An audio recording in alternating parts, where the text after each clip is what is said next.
Clara Azevedo segurava a bandeja de sopa com as duas mãos, não porque estivesse pesada, mas porque seus dedos tremiam desde a ligação que Marcos recebera naquela manhã. A cozinha pequena cheirava a alho refogado, chuva antiga e medo guardado nos azulejos rachados. Do outro lado da parede, a voz do marido subia e descia como uma lâmina procurando carne. Ele falava baixo quando mentia, alto quando se sentia encurralado, e naquele dia alternava os dois tons com uma rapidez que fazia Clara prender a respiração. Ela não era ingênua, embora muitos confundissem bondade com falta de visão. Durante 6 anos de casamento, aprendera a ler os silêncios de Marcos, melhor do que ele lia contratos. Sabia quando ele escondia cartas de cobrança dentro da gaveta das toalhas, quando fingia afeto para pedir dinheiro, quando voltava tarde com perfume alheio preso ao colarinho.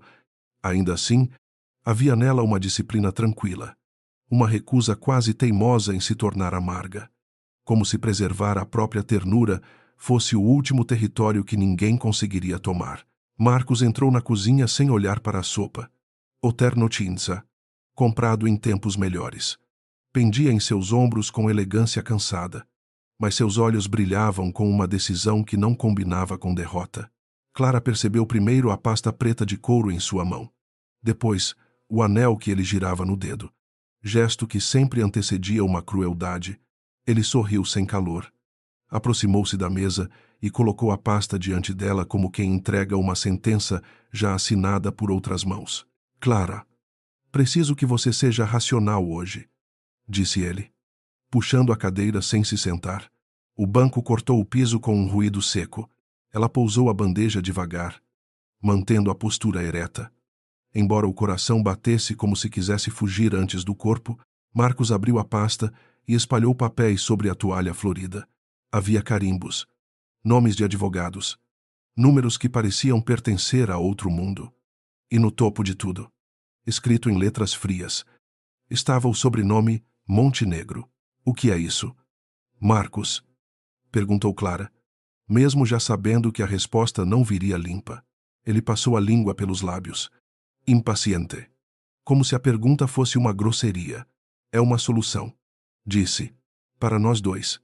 A família Montenegro precisa de uma esposa legal para Henrique, por motivos patrimoniais e médicos. Ele está em coma. Não fala, não exige nada. Você ficará na mansão. Terá conforto, e eu quitarei as dívidas que ameaçam destruir tudo. Clara sentiu o mundo estreitar até caber naquele absurdo. A palavra esposa ficou suspensa entre eles, deformada, irreconhecível. Clara olhou para a aliança fina em sua própria mão e sentiu uma tristeza mais velha que a raiva.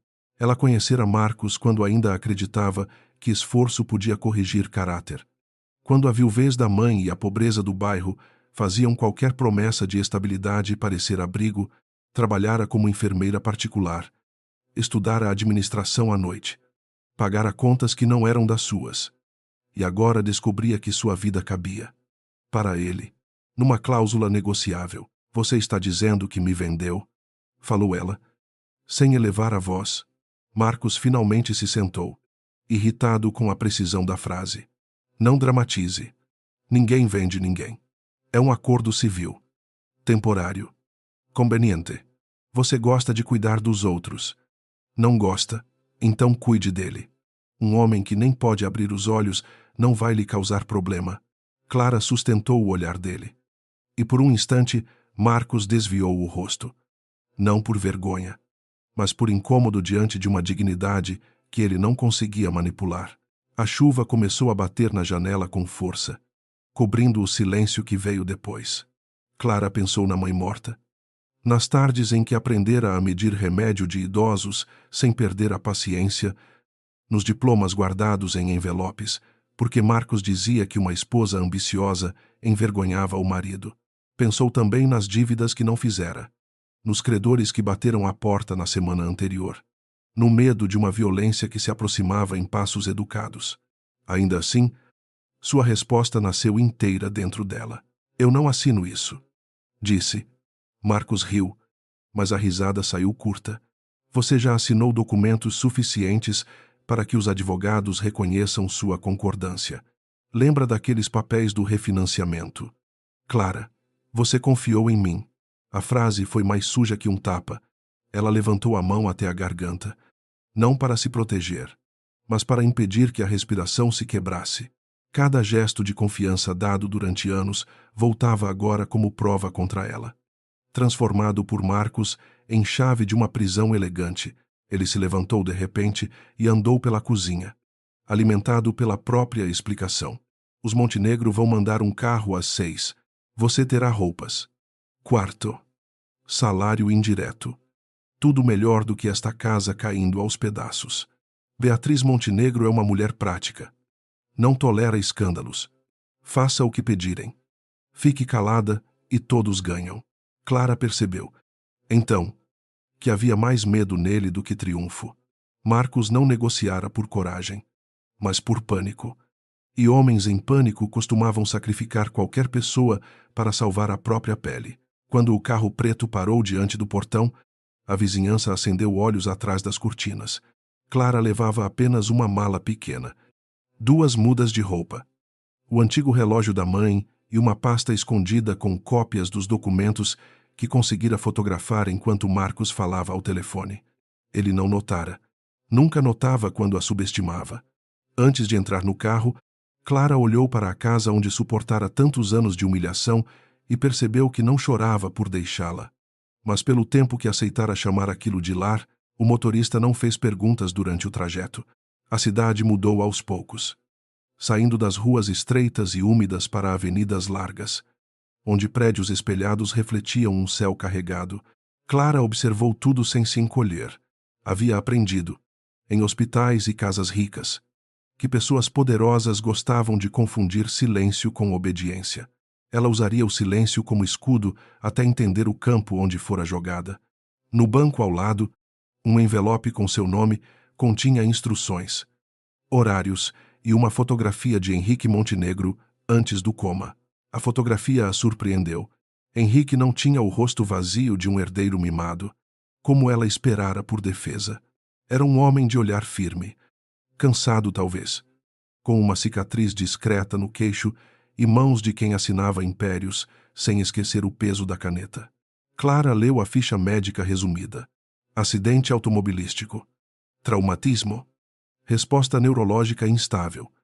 Controle total da tutela provisória pela família. As palavras eram limpas demais. Na experiência dela, relatórios excessivamente perfeitos escondiam sujeira. E aquela perfeição tinha cheiro de armário fechado. A mansão Montenegro surgiu atrás de grades altas, cercada por jardins aparados com uma precisão quase cruel. Não parecia uma casa, mas uma instituição erguida para intimidar visitas e domesticar herdeiros. Colunas claras sustentavam varandas imensas. Janelas refletiam o jardim sem revelar nada, e funcionários se moviam com a discrição de pessoas treinadas para ouvir tudo e repetir pouco. Clara desceu do carro segurando a mala, sem aceitar a mão do motorista. Na porta principal, uma mulher magra, elegante e afiada, a esperava como se já a desprezasse. Beatriz Montenegro tinha cabelos prateados, presos num coque impecável e olhos claros sem nenhuma suavidade. Examinou Clara dos sapatos simples ao rosto pálido, demorando-se na aliança como quem avalia uma etiqueta de preço. Então você é a esposa providenciada, disse, sem oferecer cumprimento. Clara inclinou a cabeça apenas o suficiente para não parecer rude. Meu nome é Clara. Beatriz sorriu de lado. Aqui, nomes importam menos que funções. Sua função é não criar problemas, não circular onde não for chamada e manter Henrique estável para os médicos. A frase teria humilhado outra mulher até fazê-la baixar os olhos. Clara, porém, ouvira médicos arrogantes reduzirem pacientes pobres a leitos, vira filhos ricos chamarem pais doentes de encargos. E sabia que a primeira violência de quem manda é mudar o nome das pessoas. Entrou na mansão em silêncio, observando corredores, câmeras, portas trancadas, o modo como os empregados desviavam da presença de Beatriz. Uma governanta idosa chamada Lúcia a acompanhou até o 2º andar. levando no rosto uma compaixão contida que Clara notou imediatamente. O quarto de Henrique ficava no fim de um corredor silencioso, onde o cheiro de flores caras tentava esconder o odor metálico de aparelhos médicos. Clara entrou antes de Beatriz terminar a ordem e parou junto à cama. O homem da fotografia parecia menor agora, não por fraqueza, mas por ter sido transformado em território ocupado. Tubos discretos, monitores modernos, lençóis brancos demais, pele pálida, barba aparada por mãos profissionais. Ainda assim, havia nele uma presença estranha, como se o quarto inteiro esperasse uma palavra que não vinha. Clara aproximou-se da cama e leu os sinais no monitor com atenção treinada.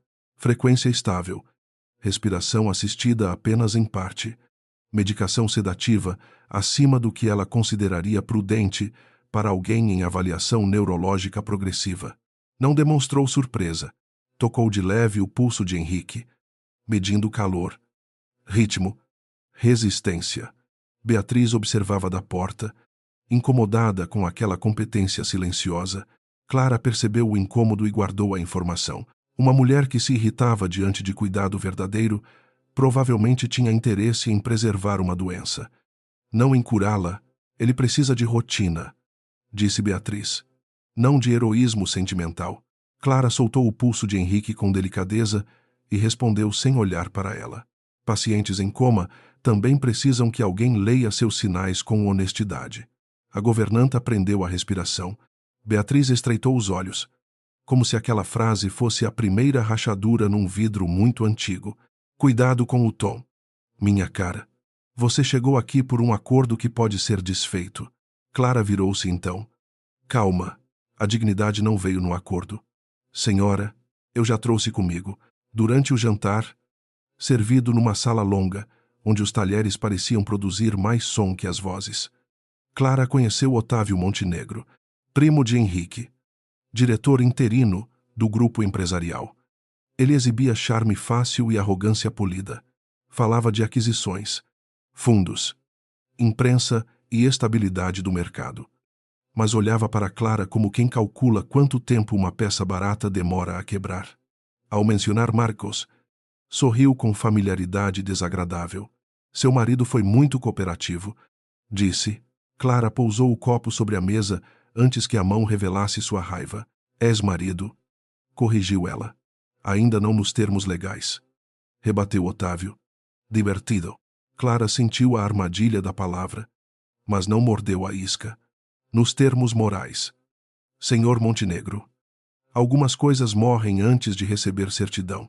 Lúcia, parada junto ao aparador, abaixou o rosto para esconder um quase sorriso. Beatriz cortou a carne com força suficiente para riscar o prato. Otávio apenas ergueu as sobrancelhas.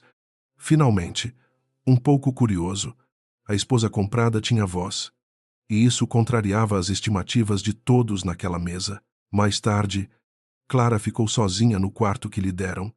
Amplo, luxuoso e impessoal. Havia vestidos no armário, sapatos do seu número, produtos caros alinhados no banheiro, como se tivessem tentado construir uma mulher aceitável antes mesmo de sua chegada. Ela não tocou em nada além da própria mala. Sentou-se na beira da cama e retirou a pasta escondida. As cópias estavam incompletas, mas suficientes para provar que Marcos falsificara consentimentos e que a família Montenegro pagara por silêncio usando linguagem jurídica refinada, cansada, mas incapaz de dormir. Clara voltou ao corredor de Henrique pouco antes da meia-noite. A mansão parecia respirar de modo diferente no escuro, sem Beatriz por perto. Os funcionários se moviam com menos rigidez, e Lúcia permitiu que ela entrasse sem perguntar. Clara verificou o soro, a dosagem, a temperatura. Depois, ajeitou o cobertor sobre o peito imóvel de Henrique. Não sabia se ele podia ouvi-la, mas falava com pacientes inconscientes desde os 18 anos. Porque o respeito não dependia da resposta recebida. Não sei que papel querem que eu represente aqui, disse baixinho, mas não vou fazer mal a você. E também não vou deixar que façam. Se eu puder impedir. O monitor manteve seu ritmo constante. Lá fora, O vento empurrava galhos contra a janela, desenhando sombras longas na parede. Clara sentiu a solidão pesar. Mas junto dela veio uma firmeza antiga, a mesma que a sustentara quando faltava dinheiro. Quando Marcos gritava. Quando todos confundiam paciência com fraqueza. Ao sair do quarto, Clara viu uma fresta de luz sob a porta do escritório no fim do corredor. Aproximou-se sem ruído, não por curiosidade vazia, mas porque aprendera que injustiças deixam ecos onde os culpados se acham seguros. A voz de Otávio surgiu abafada, seguida pela de Beatriz. Ela não vai durar um mês, disse ele. Beatriz respondeu com frieza. Não precisa durar. Precisa apenas assinar o que mandarmos e manter a aparência até a assembleia. Depois, Marcos cuidará do resto. Clara recuou antes que a porta se abrisse. O coração batia forte, mas sua mente ficara límpida. Assembleia. Assinaturas. Aparência. Marcos. As peças ainda estavam espalhadas, porém já revelavam uma forma sombria. Ela retornou ao próprio quarto, trancou a porta e escreveu tudo num caderno pequeno que trouxera na mala. Não era diário, era método. Datas, horários, frases, nomes, doses médicas, expressões. Quando a vida de alguém vira negociação, a memória precisa se tornar documento. E Clara sabia documentar como poucos, antes do amanhecer. A mansão mergulhou num silêncio pesado. Clara abriu a janela e viu as primeiras linhas de luz sobre o jardim impecável. Não se sentia salva, tampouco vencida. Fora traída pelo marido, comprada por estranhos, instalada ao lado de um homem que talvez nunca despertasse e cercada por pessoas que confundiam riqueza com licença para destruir. Ainda assim, pela primeira vez em muitos anos, Clara sentiu que a dor não a empurrava para baixo, mas para frente, como correnteza antes da queda. No quarto ao lado, Henrique Montenegro continuava imóvel, prisioneiro de um corpo silencioso e de uma família interessada demais em sua incapacidade. Clara ainda não sabia que, sob aquela quietude, existiam segredos capazes de derrubar impérios. Não sabia que sua chegada, planejada para ser humilhação, se tornaria ameaça para todos os que haviam lucrado com a ausência dele. Sabia apenas que Marcos cometera um erro ao vendê-la, como se vendesse uma coisa. Coisas não observam, não resistem, não fazem justiça. Clara fazia. Clara despertou antes que a mansão terminasse de abrir os olhos. O céu ainda tinha a cor indecisa das manhãs chuvosas. E os jardins, vistos da janela alta, pareciam lavados por uma tristeza disciplinada. Ela vestiu a roupa mais simples que trouxera, prendeu os cabelos sem vaidade e guardou o caderno dentro da gaveta falsa da mala, sob uma costura que aprendera a fazer quando escondia dinheiro das explosões de Marcos. Naquele lugar, cada detalhe precisava ser memória, e cada memória precisava encontrar abrigo. No corredor, Lúcia já coordenava as empregadas com gestos mínimos. A governanta carregava uma bandeja de panos limpos e frascos esterilizados, mas seu olhar pousou em Clara com uma pergunta silenciosa, como se quisesse saber se a recém-chegada sobrevivera à primeira noite. Clara respondeu com um aceno discreto. Não buscava alianças apressadas, pois sabia que confiança, em casas dominadas pelo medo, amadurecia devagar. Ainda assim, havia algo em Lúcia que não parecia comprado pela família, apenas cercado por ela. O quarto de Henrique estava iluminado por uma claridade azulada. Clara conferiu primeiro o monitor, depois o soro, os horários anotados na prancheta e a pele ao redor dos acessos venosos. Tudo estava limpo, caro, tecnicamente aceitável, mas havia uma frieza de vitrine naquela perfeição. Nenhum livro perto da cama, nenhuma música, nenhuma fotografia recente, nenhum sinal de que alguém conversasse com ele como pessoa.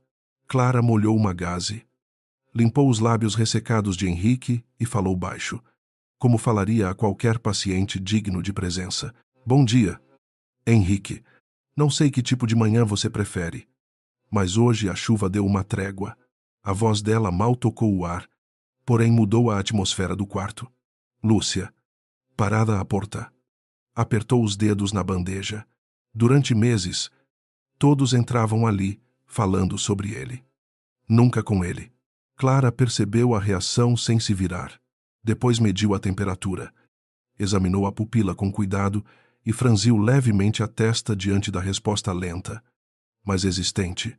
O relatório da noite anterior não mencionava aquilo. Quando o médico chegou, pouco depois das 8, trouxe consigo o perfume de quem confiava demais no próprio sobrenome profissional. Chamava-se Álvaro Meireles.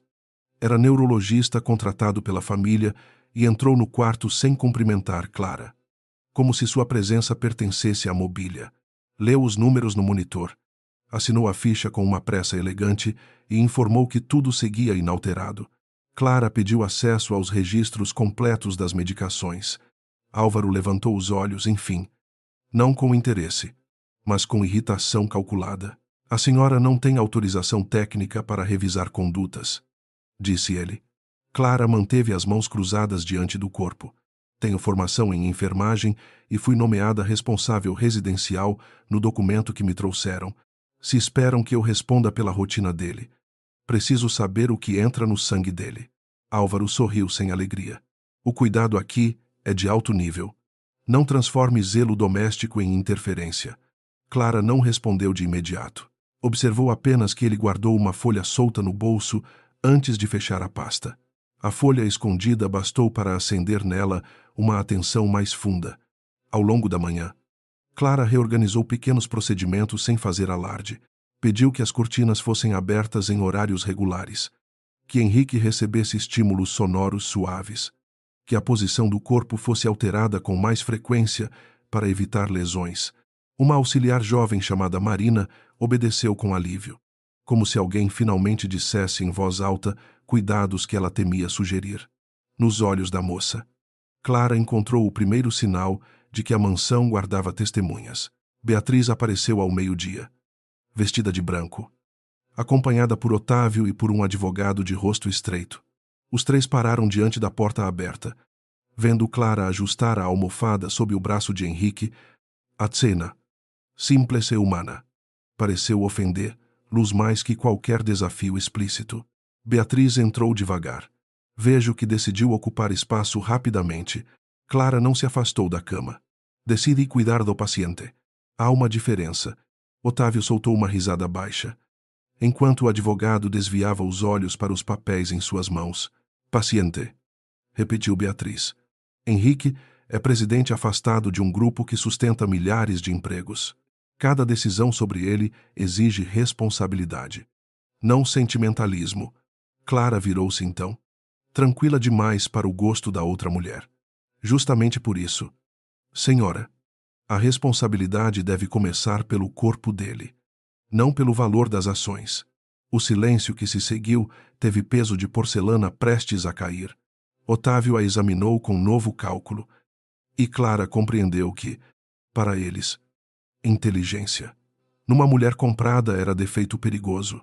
O advogado apresentou documentos que exigiam a assinatura de Clara como cônjuge reconhecida. Segundo ele, eram autorizações administrativas simples, necessárias para preservar a estabilidade patrimonial de Henrique enquanto durasse sua incapacidade. Clara pegou a primeira folha e leu devagar. Havia termos sobre procuração ampliada, consentimento para transferência de direitos de voto, ratificação de decisões médicas anteriores. Não eram papéis simples. Eram portas abertas para roubo legalizado. Ela devolveu a caneta sem tocar na tinta. Preciso de tempo para ler tudo. Beatriz endureceu o maxilar. Seu marido não mencionou que você seria difícil. Clara sentiu o nome de Marcos como poeira na boca, mas não permitiu que ele governasse sua expressão. Marcos mencionou muitas coisas que não eram verdade. Assinarei apenas o que entender e considerar correto. Otávio inclinou-se sobre a mesa auxiliar, sorrindo como quem oferece conselho a uma criança insolente. Neste mundo, Clara, pessoas como você sobrevivem melhor quando entendem quem paga as paredes. Ela olhou para ele. Paredes não compram consciência. Depois que saíram, Marina fechou a porta com cuidado e murmurou que Clara precisava tomar cuidado. Não era apenas advertência. Era súplica. A jovem contou. sem olhar diretamente para ela. Que 2 enfermeiras haviam sido demitidas por fazer perguntas sobre a dosagem dos sedativos. Uma delas jurava ter visto Henrique mover os dedos durante uma madrugada. Mas o registro desaparecera e o médico afirmara que fora contração involuntária. Clara escutou sem interromper, guardando nomes, datas aproximadas e a tremedeira que denunciava medo verdadeiro. À tarde, Clara desceu à pequena sala de funcionários, fingindo buscar café. Ali, as conversas morriam sempre que alguém da família passava, mas retornavam em sussurros quando o corredor ficava vazio. Ela soube que Henrique, antes do acidente, investigava desvios em contratos de construção ligados a Otávio. Soube também que discutira com Beatriz na véspera de viajar para uma reunião fora da cidade. Ninguém dizia diretamente que o acidente fora provocado, mas todos evitavam chamá-lo de simples fatalidade. E esse cuidado dizia quase tudo.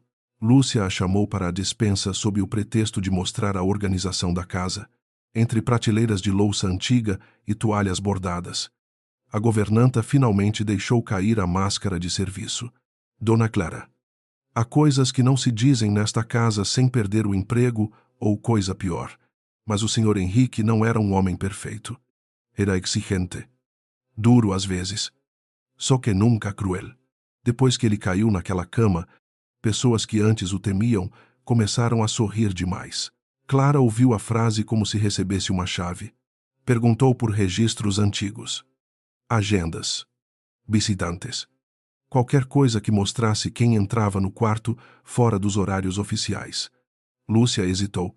Depois contou que Beatriz mandara trocar o sistema de câmeras 2 semanas após o acidente e que os arquivos anteriores haviam sido levados por uma equipe externa.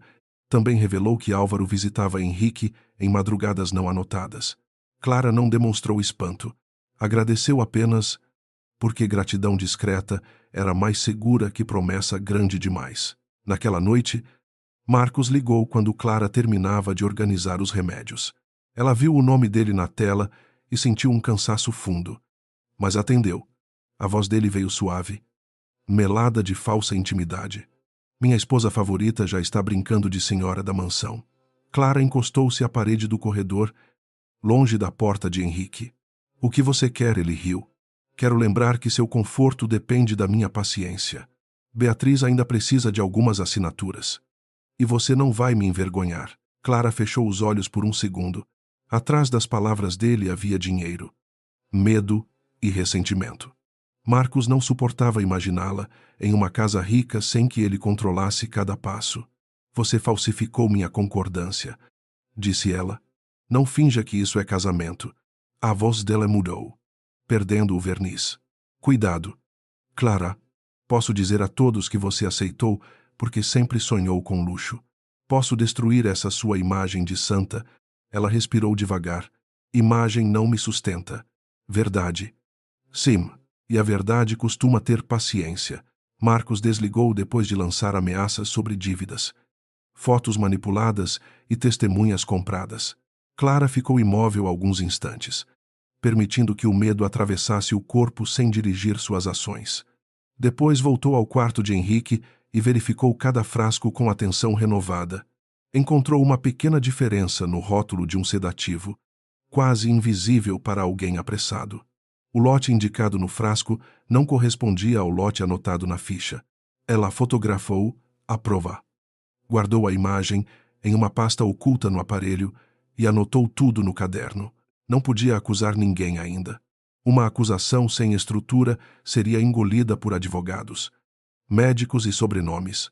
Clara sabia disso porque passara anos cuidando de pessoas ricas que acreditavam poder transformar crime em mal-entendido com a escolha certa de palavras.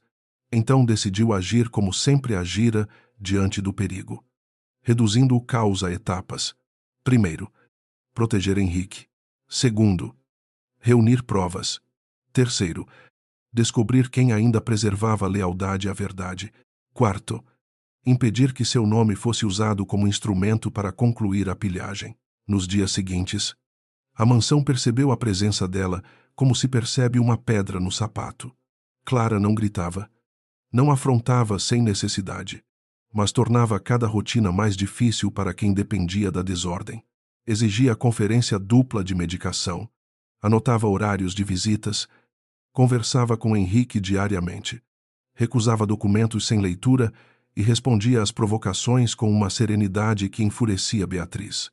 Otávio, por sua vez, passou a oferecer gentilezas venenosas, flores no quarto, elogios públicos e advertências privadas, tentando descobrir se Clara podia ser comprada novamente. Certa tarde, ele a encontrou na biblioteca da mansão, onde ela buscava livros de Henrique para ler em voz alta.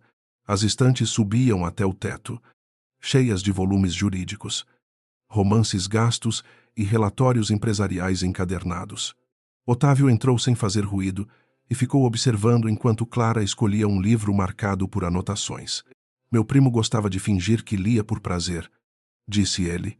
Na verdade, só respeitava números. Clara folheou o volume.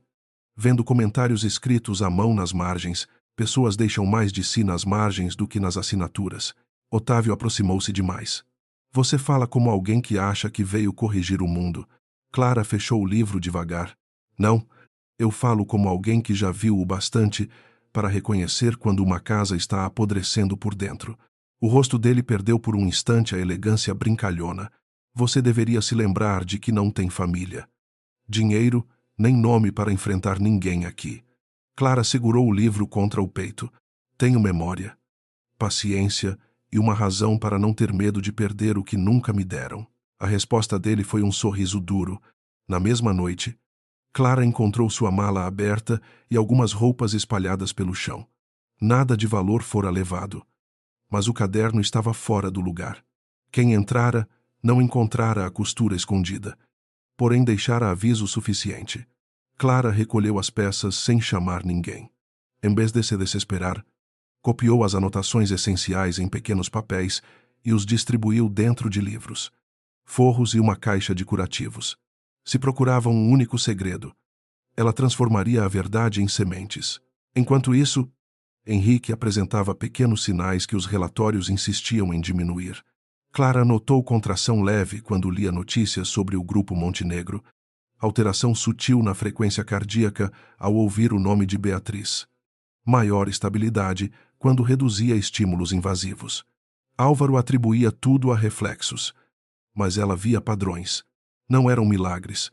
Eram respostas tímidas de um cérebro lutando contra névoa, química e trauma. A descoberta não a encheu de esperança cega, e sim de urgência. Se Henrique podia reagir, também podia ser silenciado mais uma vez. Marina confirmou a suspeita ao mostrar, escondida no lavabo de serviço, uma fotografia antiga de uma prescrição. A dosagem anterior ao acidente secundário de internação era menor, mais adequada a estímulos de recuperação. Depois da troca de equipe, os sedativos aumentaram sem justificativa clara. Clara agradeceu a jovem com firmeza, mas pediu que ela não comentasse com ninguém. Marina chorou em silêncio, confessando que precisava do emprego para sustentar o irmão menor. Clara segurou sua mão. Coragem não é ausência de medo. Marina, é escolher o lado certo tremendo mesmo assim. A assembleia mencionada na primeira noite começou a ganhar forma nas conversas da casa. Beatriz recebia consultores. Otávio falava com jornalistas. E o advogado retornava com pastas cada vez mais grossas. Pretendiam declarar Henrique incapaz de modo permanente para consolidar a transferência de poderes. Clara era necessária apenas como peça de aparência. A esposa triste que assinaria documentos e sorriria pouco. Quanto mais entendia isso, mais claro ficava o erro deles. Tinham trazido uma cuidadora esperando obediência, mas receberam uma testemunha treinada para perceber falhas. Na véspera de uma avaliação médica decisiva, Clara permaneceu até tarde no quarto de Henrique. Lúcia dormia numa poltrona do corredor, exausta, e Marina havia deixado o plantão antes da meia-noite. A chuva retornara, batendo nas janelas com dedos insistentes. Clara abriu o livro escolhido na biblioteca e leu um trecho sobre um homem que atravessava uma cidade arruinada, procurando uma porta que ainda não tivesse sido fechada. Sua voz era baixa, mas firme. Henrique continuava imóvel, Embora o monitor revelasse uma variação discreta, quase tímida, Clara parou de ler quando ouviu passos do lado de fora. Apagou a luz principal, deixando apenas a luminária próxima à cama. A porta se abriu devagar, e uma sombra entrou com a confiança de quem conhecia horários e fraquezas. Era um enfermeiro temporário que ela vira apenas uma vez, trazendo uma seringa já preparada na bandeja. Ele congelou ao perceber, lá acordada. Clara sorriu sem gentileza, mantendo-se entre ele e o acesso venoso de Henrique. Está tarde para uma medicação que não consta na ficha. O homem tentou dizer que cumpria a ordem do Dr. Álvaro, mas a voz falhou. Clara pediu a prescrição. Ele não tinha. Pediu o frasco. Ele hesitou. O silêncio entre os dois ficou tão tenso que até a chuva pareceu recuar. Então, do leito, veio um movimento mínimo, impossível de confundir com sombra. Os dedos de Henrique, pousados sobre o lençol, fecharam-se por um instante, como se agarrassem a borda invisível do mundo. Clara viu. O enfermeiro também viu, e ambos entenderam coisas completamente diferentes. Ela avançou um passo e tomou a bandeja antes que ele decidisse correr ou insistir. Lúcia apareceu na porta, despertada pelo ruído, e Clara entregou a seringa a ela sem tirar os olhos do homem. Chame segurança e peça que Marina venha agora. Diga que ninguém entra neste quarto sem registro. O enfermeiro empalideceu, murmurando que haveria consequências. Clara respondeu com uma calma que não combinava com a aceleração do próprio sangue. Sim, finalmente haverá. Quando ele saiu escoltado, o quarto pareceu respirar depois de meses. Clara aproximou-se de Henrique lentamente. Não havia tempo para fantasia, nem para transformar um gesto em cura completa. Mas o movimento existira, e ela confiava mais no que via do que nos relatórios que tentavam enterrar a verdade. Tocou de leve a mão dele. Ainda morna, ainda silenciosa. Você está lutando, disse. Então eu também vou lutar melhor. O monitor manteve um ritmo constante, mas uma lágrima discreta escapou do canto do olho de Henrique, seguindo pela têmpora até desaparecer no lençol. Naquela madrugada, Clara compreendeu que a mansão não era apenas palco de ganância, era campo de batalha. De um lado, havia sobrenomes, advogados, médicos convenientes, dinheiro suficiente para comprar versões e apagar rastros. Do outro, havia uma mulher vendida como se fosse objeto, uma governanta cansada, uma auxiliar assustada e um homem preso dentro do próprio corpo, tentando atravessar a escuridão com os dedos. Parecia pouco. Ainda assim, pela primeira vez desde sua chegada, Clara sentiu que a balança começava a se mover. O amanhecer encontrou Clara sentada ao lado da cama de Henrique, com a seringa suspeita lacrada dentro de um saco estéril e a mente mais desperta do que o corpo cansado permitia. Lúcia havia passado parte da madrugada ligando para contatos antigos da segurança, enquanto Marina chorava em silêncio no banheiro, assustada com o tamanho do que quase presenciara. Clara não a julgou. O medo, quando vinha de pessoas honestas, não era covardia. Era prova de que ainda entendiam o preço da verdade. Henrique permanecia imóvel sob o lençol claro, mas a lágrima que Clara vira não se apagava de sua memória. Ela sabia que profissionais despreparados chamariam aquilo de reflexo, que Beatriz chamaria de fantasia conveniente, que Álvaro talvez inventasse um termo elegante para enterrar o ocorrido. Clara, porém, aprendera a não abandonar evidências frágeis apenas porque eram pequenas. Muitas vezes, uma vida inteira começava a voltar por um gesto mínimo. Um dedo fechado, uma pálpebra trêmula, uma lágrima escapando de um cárcere invisível. Quando Álvaro chegou, sua irritação já vinha pronta. Entrou no quarto com a pressa de quem pretende transformar perguntas em desobediência, mas parou ao ver Clara de pé, a seringa protegida sobre a mesa e Lúcia junto à porta, firme apesar da idade. Ele exigiu saber por que um funcionário fora impedido de cumprir procedimento médico. Clara respondeu que nenhum procedimento sem prescrição seria feito sob sua vigilância. A calma dela, depois de uma noite inteira acordada, pareceu incomodá-lo mais que uma acusação direta. Álvaro tentou tomar a seringa, mas Clara recuou apenas o suficiente para deixar claro que não entregaria nada sem recibo. O médico apertou a mandíbula. A senhora está ultrapassando limites, disse. Clara sustentou seu olhar. Limites existem para proteger pacientes. Doutor, não para proteger segredos. Lúcia baixou os olhos, mas não se moveu. Marina, na entrada, tremia visivelmente. Álvaro percebeu que havia testemunhas demais. Então mudou o tom, prometendo registrar o incidente. Clara sabia que ele registraria uma versão útil para si mesmo. Beatriz apareceu pouco depois, trazendo consigo um frio mais cortante que o da manhã. O cabelo prateado estava perfeito, os brincos discretos, o rosto imóvel. Ouvi dizer que transformou a casa em delegacia. Disse. Clara respondeu que apenas impedira uma medicação irregular.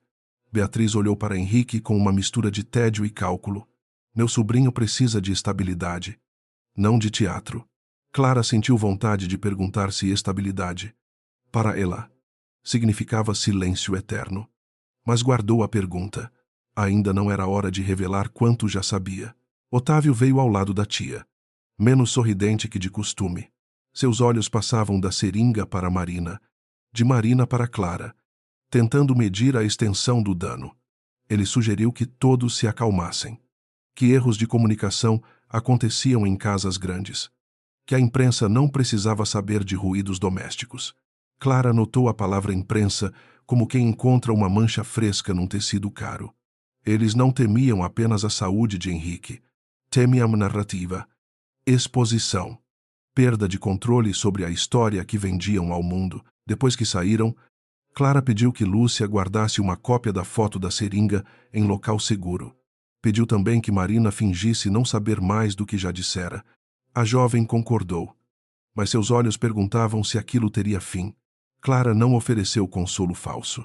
Disse apenas que a verdade precisava de tempo para ficar forte. Ao retornar para a cama, viu a mão de Henrique repousada sobre o lençol, imóvel outra vez. E sentiu que falava também com ele quando repetiu que ninguém seria deixado sozinho. Naquela noite, Clara reduziu as luzes do quarto e desligou a televisão que alguém deixara ligada em volume baixo, como se ruído vazio substituísse companhia. Sentou-se perto da cama com o livro de anotações empresariais encontrado na biblioteca. Leu em voz alta trechos marcados por Henrique. Comentários sobre risco, lealdade e responsabilidade. A cada página, percebia que o homem em coma não fora apenas rico, fora observador, exigente, talvez solitário. Nas margens, sua letra revelava alguém que desconfiava de elogios fáceis e valorizava competência silenciosa. Perto das 2 da manhã, quando a mansão parecia adormecida sob uma camada de mármore, Clara ouviu um som quase imperceptível. Não vinha do corredor, nem do aparelho. Vinha da garganta de Henrique. Áspero, mínimo, como ar raspando numa porta fechada havia muito tempo. Ela se inclinou, chamando o nome dele com firmeza, suave. Os cílios dele tremeram. Clara segurou sua mão e sentiu uma pressão fraca, tão breve que poderia ter sido negada por qualquer pessoa interessada em negar milagres humanos. Henrique abriu os olhos apenas uma fresta. Não havia plena lucidez neles. Mas havia pânico, esforço, uma inteligência tentando atravessar neblina pesada. Clara aproximou o rosto sem invadir seu espaço. Você está seguro comigo? Disse. Não tente falar. Pisque uma vez se entende. Demorou. O silêncio pareceu longo o bastante para partir esperança. Então ele piscou uma vez. Devagar. Com uma dor tão concentrada que Clara precisou controlar a própria emoção para não transformar aquele despertar em cena maior do que ele podia suportar. Ela pegou uma prancheta simples e desenhou letras grandes, uma fileira por vez, explicando que ele poderia responder com piscadas. Henrique cansava rápido, mas conseguia indicar poucas palavras. Perigo, tia, Otávio, médico. Clara não demonstrou choque, porque qualquer reação brusca poderia assustá-lo ou ser vista por câmeras. Apenas assentiu. Eu suspeitava, Você precisa fingir que ainda está como antes. Eles tentaram aplicar algo em você ontem. Os olhos dele se fecharam com força. Não por fraqueza apenas, mas por raiva presa dentro do corpo. Henrique levou minutos para recuperar energia. Quando voltou a abrir os olhos, Clara percebeu que ele tentava perguntar algo. Apontou letras. Paciente. Deixando que ele formasse a palavra esposa. A vergonha subiu ao rosto dela. Não por culpa, mas pela indignidade da situação. Marcos assinou minha vida como se ela fosse uma conta vencida. Explicou em voz baixa. Disseram que eu era sua esposa legal. Henrique permaneceu imóvel. Mas o monitor denunciou a alteração brusca. Clara segurou sua mão. Não se culpe por um crime que fizeram contra nós dois. A resposta dele veio lenta. Letra por letra. Como se cada piscada custasse parte da alma. Livre, você. Clara compreendeu antes de terminar. Mesmo preso ao próprio corpo, Henrique pensava na liberdade dela. Algo dentro dela. Endurecido por anos de humilhação. Estremeceu de um modo perigoso e terno. Ela não sabia quem ele fora por completo. Não sabia seus defeitos nem suas sombras. Mas naquele quarto, naquele estado, ele oferecia a primeira coisa que ninguém lhe oferecera. Havia muito tempo, respeito sem cobrança. Clara prometeu ajudá-lo, a reunir provas, mas exigiu que ele a ajudasse a sobreviver ao jogo da própria família. Henrique piscou uma vez. Ela explicou sua rotina. Os documentos que se recusara a assinar, as ameaças de Marcos, a assembleia iminente, o comportamento de Álvaro. Henrique fechou os olhos em alguns momentos, exausto, porém voltava sempre. Aos poucos, Clara entendeu que o coma não era ausência total. Havia dias, ele ouvira fragmentos, reconhecera vozes, sentira medo, mas estava dopado demais para reagir. Antes do amanhecer, ele conseguiu formar uma última orientação. Cofre. Biblioteca. Lúcia. Clara repetiu as palavras para confirmar. Henrique piscou. Depois mergulhou em sono profundo. Não o sono artificial de antes, mas um cansaço humano. Sofrido. Merecido. Clara ficou olhando para ele por muito tempo. O quarto parecia o mesmo. Os monitores iguais. As cortinas imóveis. Mas tudo mudara. A vítima silenciosa agora tinha voz, ainda que escondida em piscadas. E Clara, vendida para ser adorno, tornara-se ponte entre um homem e sua própria vida. Lúcia ouviu a revelação sem surpresa completa. Chorou apenas quando Clara disse que Henrique pedira seu nome. A governanta levou a mão ao peito, como se segurasse ali décadas de serviço, broncas, lembranças e afeto. Contou que o cofre da biblioteca ficava atrás de uma estante móvel, mas a combinação era desconhecida desde o acidente. Clara perguntou datas importantes. Lúcia pensou no aniversário da mãe de Henrique, na fundação da empresa, no dia em que ele assumira o grupo. Clara anotou tudo. Sabendo que homens metódicos escolhem senhas com lógica íntima, durante o dia, Clara manteve a aparência de rotina, aos olhos da casa. Henrique continuava igual. Ela evitou mudanças bruscas, aceitou a presença de Álvaro sem revelar nada e permitiu que Beatriz acreditasse que a tentativa frustrada de medicação a deixara apenas mais cautelosa, não mais perigosa, por dentro. Porém, cada gesto tinha propósito. Conferia câmeras, testava horários, observava quem ficava inquieto quando ela entrava na biblioteca. Otávio, sobretudo, passou a acompanhá-la com os olhos de quem fareja uma porta prestes a abrir. Na biblioteca, Clara encontrou a estante indicada por Lúcia. Havia uma pequena folga no rodapé, quase invisível. Esperou até a tarde, quando Beatriz participava de uma chamada com advogados e Otávio saía para o escritório central.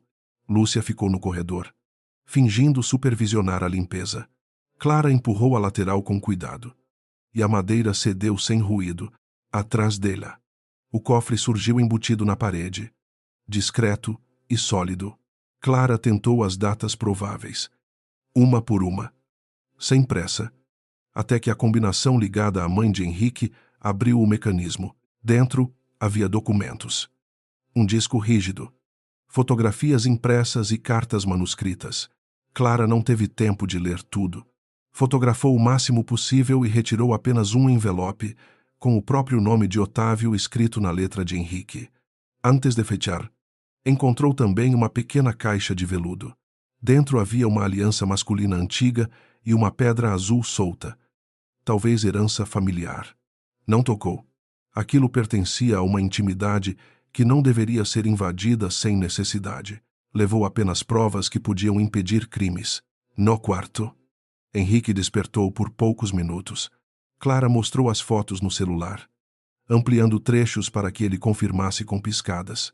Havia transferências suspeitas para empresas de fachada, relatórios sobre contratos superfaturados, mensagens impressas nas quais Otávio pressionava diretores a votar contra auditorias.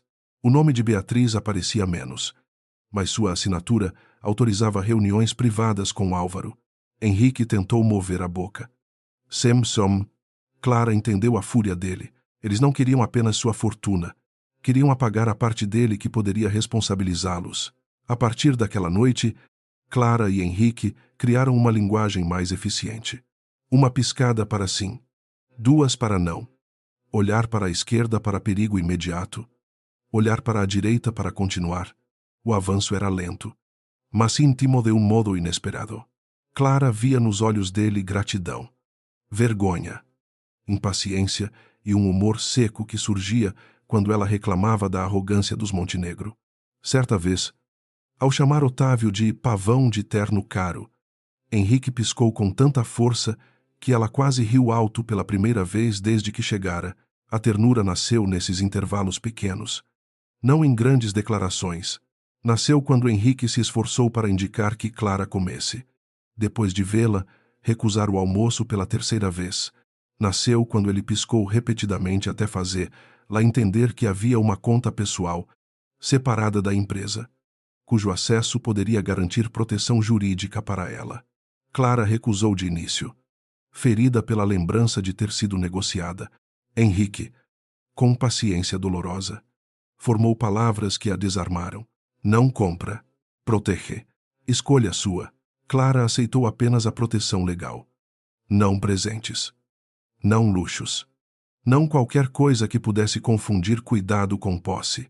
Henrique pareceu respeitar a decisão imediatamente. No dia seguinte, por meio de um antigo advogado que Lúcia contatou usando instruções dele, chegaram discretamente documentos que revogavam poderes suspeitos, bloqueavam movimentações indevidas e criavam uma defesa para Clara contra Marcos. Ela leu cada linha antes de assinar qualquer autorização. Pela primeira vez, um papel envolvendo seu nome não parecia armadilha, mas escudo. Marcos sentiu a mudança antes de entendê-la. Ligou furioso, acusando Clara de ingratidão, dizendo que Beatriz estava irritada e que o dinheiro combinado poderia desaparecer. Ela ouviu tudo em silêncio, enquanto Henrique, desperto por trás das pálpebras semicerradas, escutava. Marcos ameaçou inventar adultério, doença mental, abandono de lar. Clara respondeu que ele deveria escolher com cuidado a próxima mentira, porque algumas mentiras, quando examinadas por bons advogados, viravam confissão. Do outro lado da linha, houve um silêncio breve.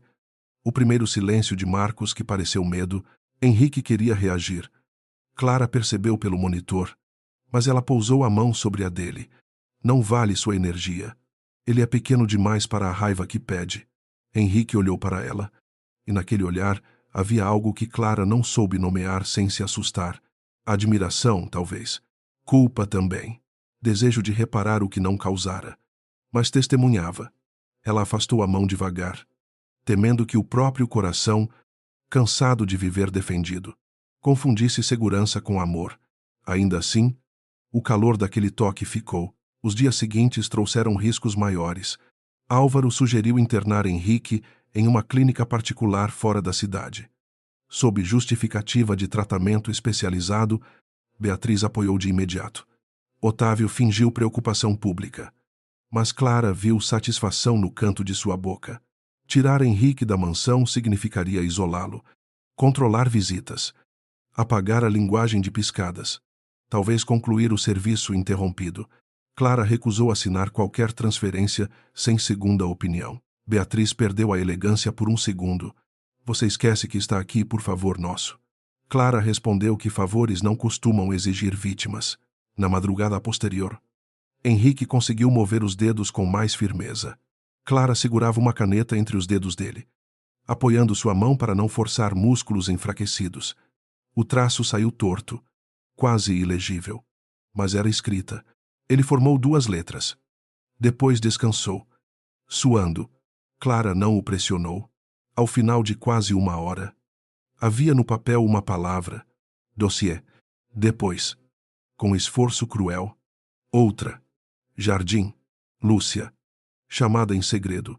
Lembrou-se de uma antiga casa de ferramentas perto das Roseiras, construída quando o pai de Henrique ainda vivia.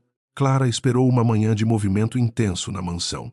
Vestiu luvas de jardinagem emprestadas. Saiu com uma tesoura de poda e caminhou até as roseiras como quem busca ar. A casa de ferramentas cheirava a terra molhada, ferrugem e madeira velha. Atrás de prateleiras de vasos, encontrou uma caixa metálica fechada com cadeado simples. Dentro havia cópias de contratos, fotos de reuniões clandestinas e um gravador pequeno. Clara não ouviu ali. Guardou tudo numa sacola de adubo vazia e voltou antes que alguém notasse sua ausência. No quarto, Henrique acompanhou cada movimento dela com ansiedade contida. Clara conectou o gravador a um fone antigo. A primeira voz era de Otávio, rindo baixo enquanto falava de freios. Rota. Oportunidade. A segunda era de Álvaro, exigindo garantias de pagamento e proteção. A terceira, mais distante, era de Beatriz, dizendo que Henrique sempre fora teimoso demais para entender o bem da família. Clara sentiu frio na pele. Não era suspeita, era crime organizado com sobrenome nobre. E agora existia prova suficiente para começar a derrubar a fachada. Henrique fechou os olhos. E por um momento Clara pensou que ele desmaiara. Então percebeu que ele chorava em silêncio. Não era medo, era luto. Luto pela tia que talvez um dia tivesse sido família, pelo primo que crescera ao seu lado, pela empresa transformada em campo de caça, por anos de trabalho reduzidos a prêmio para parasitas. Clara limpou a lágrima com um lenço. Sem discurso. Algumas dores não pediam explicação. Pediam apenas que alguém permanecesse ali sem tentar torná-las menores. Foi naquela noite que Henrique, pela primeira vez, conseguiu sussurrar uma palavra inteira. Clara estava ajustando a manta quando ouviu seu nome. Rouco, quebrado, quase sem corpo. Clá. Rá. Ela parou como se o mundo inteiro tivesse prendido a respiração. Os olhos dele estavam abertos, úmidos, conscientes. Não havia força para discurso, mas havia presença. Clara se inclinou, sorrindo, apesar das lágrimas que não autorizara. Estou aqui. Henrique moveu os lábios de novo, reunindo o ar como quem levanta uma montanha. Obrigado. A palavra simples desarmou defesas que Clara levara anos construindo. Marcos nunca agradecera sem pedir algo em seguida. Beatriz nunca pediria perdão. Otávio agradeceria apenas a si mesmo. Henrique, com o corpo destruído e a fortuna ameaçada, usava a primeira palavra livre para reconhecer a mulher que fora trazida como peça descartável. Clara tocou sua testa. Gesto profissional e íntimo, ao mesmo tempo. Não me agradeça ainda, disse. Ainda precisamos vencer. Um brilho mínimo atravessou os olhos dele. Cansado e obstinado. Juntos. Ele sussurrou. Clara sabia que aquela palavra era perigosa. Juntos podia virar promessa. Dependência. Sonho precipitado. Ela também sabia que seu coração, faminto de respeito, poderia se apressar onde sua razão precisava vigiar. Por isso, naquela madrugada, escreveu no caderno não apenas provas contra os outros, mas advertências para si mesma. Henrique merece justiça. Eu mereço liberdade. Nenhuma das duas coisas deve nascer de dívida. Ao terminar, olhou para o homem adormecido e percebeu que, justamente por pensar assim, talvez estivesse começando a amá-lo sem perder a si mesma. Na manhã seguinte, a mansão acordou sem saber que sua estrutura já rachava por dentro. Beatriz ainda caminhava como rainha pelos corredores. Otávio ainda sorria para funcionários que desprezava. Álvaro ainda assinava laudos com a arrogância de quem nunca fora desmentido. Marcos ainda acreditava que Clara era uma mulher encurralada por papéis falsos. Nenhum deles imaginava que Henrique Montenegro escutava. Entendia. Lembrava e começava a voltar. Muito menos imaginavam que a mulher vendida para cuidar de um corpo imóvel aprendera a transformar ternura em estratégia. A recuperação de Henrique avançava como uma chama protegida dentro de uma casa cheia de vento. De manhã, ele ainda fingia a imobilidade antiga quando passos suspeitos se aproximavam do quarto, mas à noite conseguia formar frases curtas, cansadas, roucas, que para Clara tinham o peso de documentos vivos. Cada palavra dele era arrancada de músculos enfraquecidos e de uma memória ferida, mas sua lucidez crescia com uma precisão que assustava. A mansão Montenegro, tão segura de sua própria impunidade, dormia sobre uma verdade que despertava. Clara reorganizou a investigação como quem costura um tecido rasgado sem deixar o avesso exposto. O gravador encontrado no jardim foi copiado em 3 versões. Uma ficou com Lúcia. Outra seguiu para o advogado antigo de Henrique, Rafael Dantas, e a terceira foi escondida dentro do forro de uma poltrona no quarto. Os documentos do cofre foram fotografados em sequência, com data e horário, para impedir qualquer alegação de montagem. Henrique, mesmo fraco, indicava nomes de conselheiros confiáveis e antigos funcionários afastados por Otávio. Rafael Dantas chegou à mansão sob o pretexto de visitar um parente doente, usando roupas discretas e uma pasta simples demais para despertar interesse. Era um homem de cabelos escuros, olhar atento e fala econômica, daqueles que preferem ouvir 5 vezes antes de mover uma peça. Quando viu Henrique abrir os olhos e responder com dificuldade, a emoção passou por seu rosto como sombra rápida. Depois, voltou ao profissionalismo. O senhor ainda está legalmente vulnerável, disse. Precisamos provar consciência, fraude e risco imediato, sem alertar os culpados antes da hora. Clara, observou Rafael com cautela. Homens cultos, bem vestidos e acostumados às salas de poder, nem sempre eram diferentes de Otávio. Apenas mais educados. Henrique percebeu a reserva dela e, com esforço, sussurrou que Rafael salvara a empresa de um golpe anos antes. Ainda assim, Clara pediu que cada documento preparado fosse lido por ela e por Henrique, linha por linha. Rafael aceitou sem ofensa. Pelo contrário, pareceu respeitar a exigência. Pela primeira vez desde sua chegada, Clara viu um homem poderoso não se irritar diante de uma mulher cuidadosa. A estratégia nasceu naquela tarde. Henrique continuaria fingindo incapacidade completa diante de Beatriz, Otávio e Álvaro, enquanto Rafael acionaria discretamente uma segunda avaliação médica com profissionais independentes. Clara reuniria testemunhos de Marina, Lúcia e antigos funcionários, mas todos assinariam declarações apenas quando houvesse proteção formal. Ao mesmo tempo, os bloqueios financeiros iniciados por Henrique seriam ampliados, impedindo transferências suspeitas antes da Assembleia. Nada podia parecer ataque frontal ainda. A verdade, para vencer dinheiro antigo, precisava chegar cercada de método. Beatriz sentiu a mudança no ar. Embora não soubesse onde estava a rachadura, ela passou a visitar o quarto com mais frequência, tocando a testa de Henrique apenas quando havia testemunhas. Falava de carinho em voz audível e de negócios em tom baixo demais para parecer cruel. Clara ficava ao lado, registrando mentalmente cada frase. Em uma dessas visitas, Beatriz inclinou-se sobre o leito e murmurou que tudo seria mais simples se Henrique parasse de resistir até dormindo. Os olhos dele permaneceram fechados, mas sua mão, sob o lençol, tremeu. Otávio, por sua vez, escolheu atacar Clara pelo orgulho.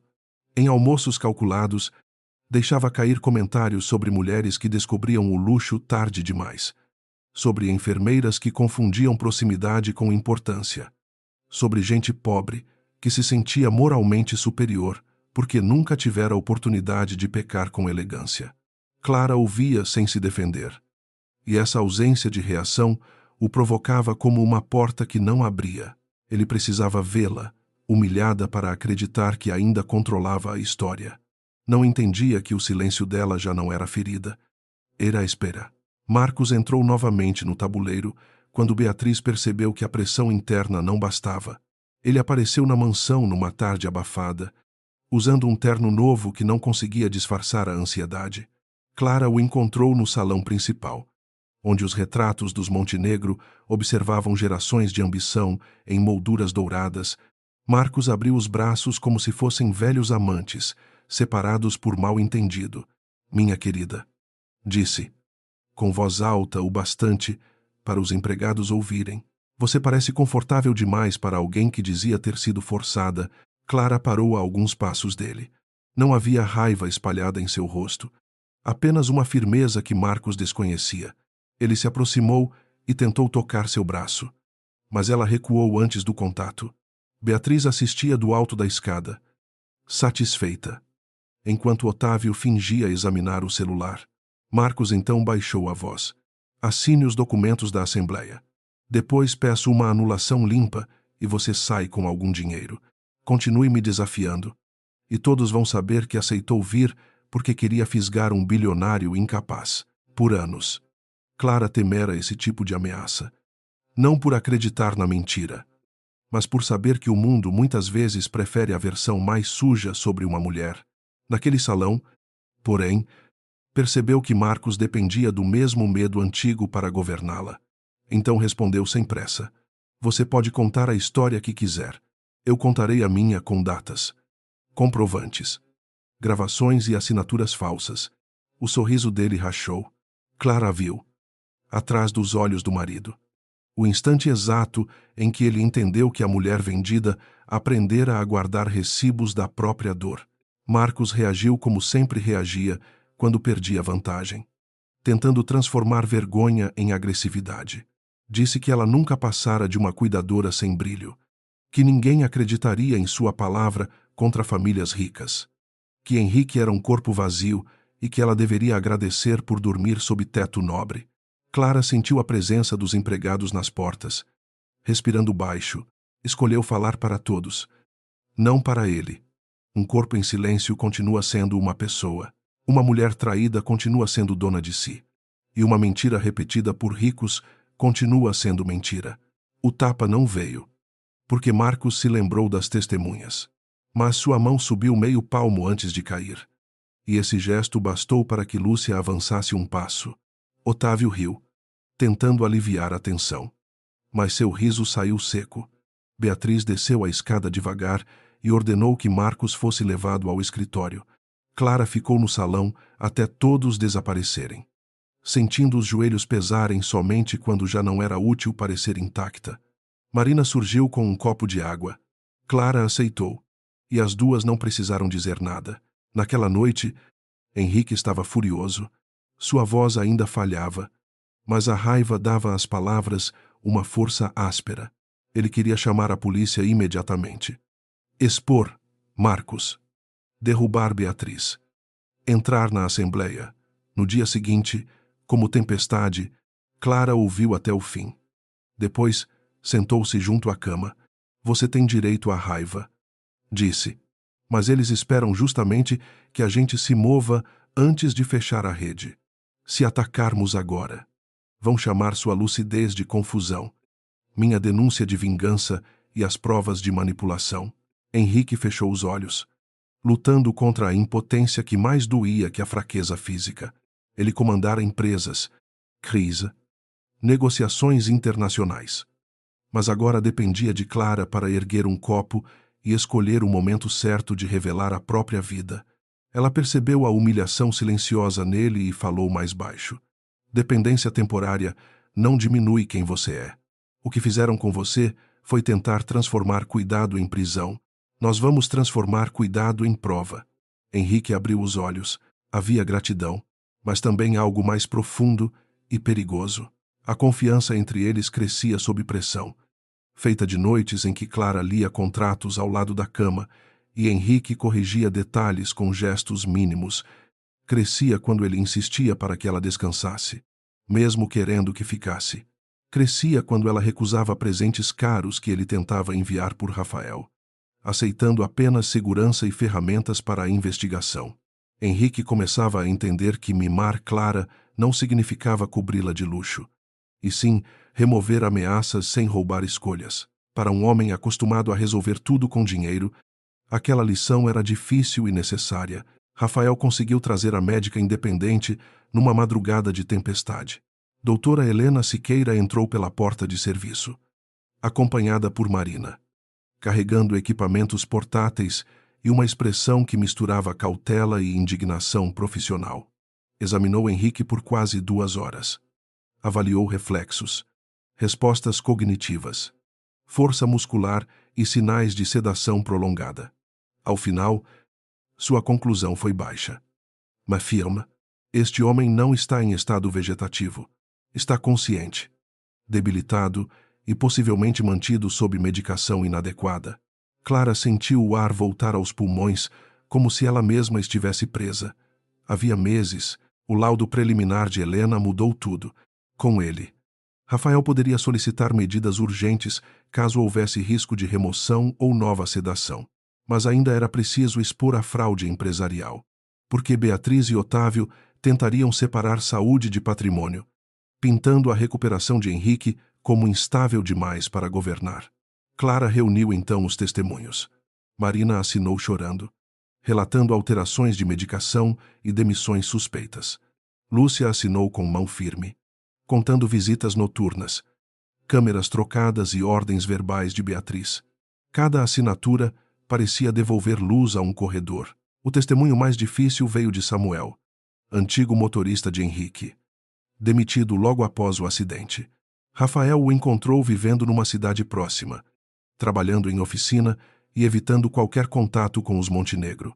Samuel contou que, na noite anterior ao acidente, levara Henrique a uma reunião secreta com um auditor interno. No dia seguinte, fora substituído sem explicação por um motorista indicado por Otávio. 2 semanas depois, recebeu dinheiro para deixar a cidade, guardara o comprovante por ressentimento e medo, sem saber que um dia aquilo teria valor. Quando Clara ouviu Samuel pelo telefone seguro de Rafael, percebeu o mapa quase completo. Henrique investigava desvios. Otávio seria exposto. Beatriz, interessada em preservar o controle familiar e esconder antigas movimentações, apoiara o afastamento definitivo do sobrinho. Álvaro garantira a aparência médica. Marcos fora comprado depois, não como cérebro do plano, mas como instrumento para colocar Clara no lugar certo, uma esposa manipulável, sem rede de apoio, útil para assinar o que faltava. A crueldade do plano estava justamente em sua confiança no desprezo pelos pequenos. A assembleia foi marcada para uma sexta-feira, no grande salão de conferências da própria mansão, com conselheiros, advogados e representantes de acionistas. Beatriz queria controlar o ambiente, a segurança, a entrada de documentos, até a temperatura da sala. Otávio passou a semana preparando discursos sobre continuidade, luto administrativo e responsabilidade corporativa. Para a imprensa, vazou que Henrique Montenegro permanecia sem perspectivas de recuperação. Clara leu a notícia no celular e sentiu uma náusea fria. Estavam enterrando um homem vivo diante do mercado inteiro. Marcos também preparou sua parte. 2 dias antes da assembleia, surgiu em sites de fofoca uma história sobre Clara, descrevendo-a como mulher ambiciosa que abandonara o marido pobre para casar com um bilionário inconsciente. Havia fotos antigas dela entrando em clínicas particulares, distorcidas como se fossem encontros secretos, e frases atribuídas a vizinhos que ela nunca ouvira. A matéria era suja, mas habilmente escrita para parecer dúvida, não acusação. Clara leu em silêncio. Henrique tentou se erguer, tomado de indignação, mas ela segurou seu ombro. Doía. Sim, doía mais do que ela queria admitir. A imagem de sua mãe, se ainda vivesse, vendo o nome da filha arrastado em lama digital, atravessou Clara como faca. Mas havia uma diferença entre dor e derrota. Ela tirou cópias da matéria, Identificou horários de publicação. Pediu a Rafael que rastreasse a origem dos pagamentos e depois lavou o rosto com água fria. Quando voltou ao quarto, Henrique a olhava como se pedisse desculpas por um mundo que ele mesmo ajudara a construir sem perceber. Eu cresci sabendo que mulheres pobres precisam provar inocência antes mesmo de serem acusadas, disse Clara. Não vou gastar minha vida tentando parecer pura para quem lucra com sujeira. Vou provar crimes. Henrique ficou em silêncio, absorvendo a força tranquila daquela frase. Depois estendeu a mão com dificuldade. Clara hesitou apenas um instante antes de segurá-la. Não havia promessa romântica ali. Não ainda. Havia pacto. 2 sobreviventes, feridos de modos diferentes, recusando ser definidos pela violência que tentara usá-los. Na véspera da assembleia, Beatriz chamou Clara ao escritório. A sala cheirava a couro, madeira encerada e domínio antigo. Sobre a mesa havia um contrato de anulação futura, uma transferência financeira generosa e uma passagem para outro estado. Beatriz não levantou a voz. Ofereceu a saída como quem oferece misericórdia a alguém inferior. Assine amanhã. Confirme que Henrique permanece incapaz e desapareça. Marcos será contido. Sua reputação será limpa aos poucos. E você terá dinheiro suficiente para recomeçar sem incomodar ninguém. Clara olhou para o contrato sem tocá-lo. Entendeu? Com clareza quase triste. Que Beatriz nunca se via como vilã. Via-se como guardiã de um império, autorizada a sacrificar pessoas por aquilo que chamava de estabilidade. Talvez esse fosse o tipo mais perigoso de corrupção, a que aprende a falar em dever enquanto pratica traição. Clara ergueu os olhos. A senhora tem medo de perder dinheiro, poder ou o controle sobre Henrique. Pela primeira vez, Beatriz mostrou raiva verdadeira. Tenho medo de pessoas insignificantes acharem que podem alterar o destino dos Montenegro. Clara levantou-se. Destino é uma palavra bonita para esconder escolhas feias. Beatriz bateu a mão na mesa, mas Clara já caminhava para a porta. Honte de serre. Ouviu a ameaça final. Amanhã, sem insistir, será esmagada em público. Clara virou apenas o rosto. Amanhã, senhora. O público finalmente verá quem estava segurando a prensa. No corredor, ela sentiu as pernas tremerem. Mas não parou. Coragem. Descobrira. Não era caminhar sem tremor. Era não entregar o caminho ao tremor. A noite anterior ao confronto foi estranhamente serena. Rafael revisou os arquivos finais. Helena preparou um laudo completo e uma estratégia para apresentar Henrique sem submetê-lo a esforço excessivo. Lúcia separou roupas sóbrias, escolhendo para Clara um vestido azul escuro que pertencia à própria governanta quando mais jovem. Simples e digno. Muito diferente dos vestidos caros comprados para domesticá-la, Clara aceitou com emoção discreta. Marina organizou os registros médicos em ordem cronológica. Pela primeira vez, a mansão parecia conter uma resistência, não apenas um serviço. Henrique insistiu em treinar alguns passos com apoio. O suor cobriu sua testa em minutos, e a dor quase o fez desistir. Mas ele continuou. Clara ficou ao lado, não como plateia emocionada, mas como presença firme, pronta para segurá-lo sem roubar dele o esforço. Quando ele conseguiu atravessar metade do quarto, parou ofegante e sorriu de modo cansado. Não era o sorriso arrogante de um homem rico voltando ao trono, era o sorriso humilde de alguém que recuperava o próprio corpo, centímetro por centímetro. Mais tarde, enquanto todos descansavam em turnos, Clara e Henrique ficaram sozinhos. A chuva havia cessado, e a lua desenhava uma claridade pálida sobre o lençol. Henrique falou com dificuldade, mas cada palavra saiu clara. Depois de amanhã, quando tudo acabar, você não me deve nada, nem gratidão, nem permanência, nem amor. Clara sentiu o peito apertar. Ele continuou. Quero cuidar de você, Clara, mas preciso aprender a fazer isso sem transformar cuidado em corrente. Ela abaixou os olhos, tocada por uma delicadeza que não pedia resposta imediata. Você foi o primeiro homem em muito tempo a entender que minha liberdade não é obstáculo para o afeto. disse ela. Henrique respirou fundo. Como se aquela frase lhe desse mais força que qualquer remédio, Clara não prometeu ficar. Não prometeu amar. Apenas permaneceu ali, segurando sua mão. Enquanto a mansão adormecia em torno deles e os inimigos afiavam discursos para uma vitória que já começava a apodrecer. Naquela quietude, ambos compreenderam que o dia seguinte não decidiria apenas uma empresa ou uma herança, decidiria se Clara continuaria sendo a mulher vendida numa assinatura falsa ou se tornaria, diante de todos, a autora da própria história. Decidiria se Henrique voltaria como homem livre ou como peça restaurada para um império doente. Decidiria se Beatriz e Otávio conseguiriam transformar crime em governança. Se Marcos conseguiria transformar traição em versão oficial. Se Álvaro conseguiria cobrir veneno com terminologia médica. Quando o sol finalmente tocou as janelas da mansão, Clara já estava de pé, vestida de azul escuro, com as provas organizadas e os olhos tranquilos de quem não buscava vingança. Buscava justiça. O salão de conferências da mansão Montenegro parecia preparado para um julgamento que fingia ser reunião administrativa. Mesas longas formavam um retângulo impecável. Garrafas de água alinhadas refletiam a luz fria dos lustres. E cada cadeira tinha diante de si uma pasta com o emblema do grupo empresarial. Conselheiros conversavam em voz baixa.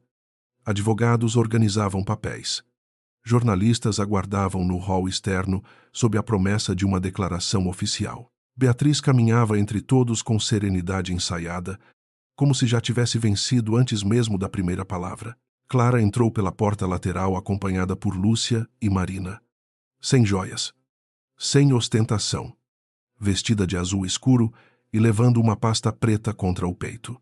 Alguns olhares a atravessaram com curiosidade cruel, alimentados pelas notícias sujas espalhadas sobre ela.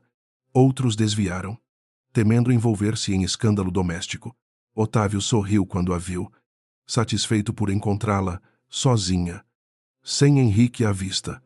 Para ele, aquela mulher era a última formalidade antes da consolidação do poder. Um obstáculo pequeno, sentimental, já enfraquecido pela vergonha pública. Beatriz iniciou a reunião com voz clara. Falou da dor familiar, da tragédia de Henrique, da necessidade de preservar empregos e proteger acionistas. Cada frase parecia polida por advogados, sem uma palavra a mais, sem uma emoção verdadeira. Otávio completou o discurso com números, projeções e promessas de continuidade, descrevendo a própria ascensão como sacrifício responsável. Quando mencionou Clara, chamou-a de esposa legal do paciente e agradeceu sua colaboração futura.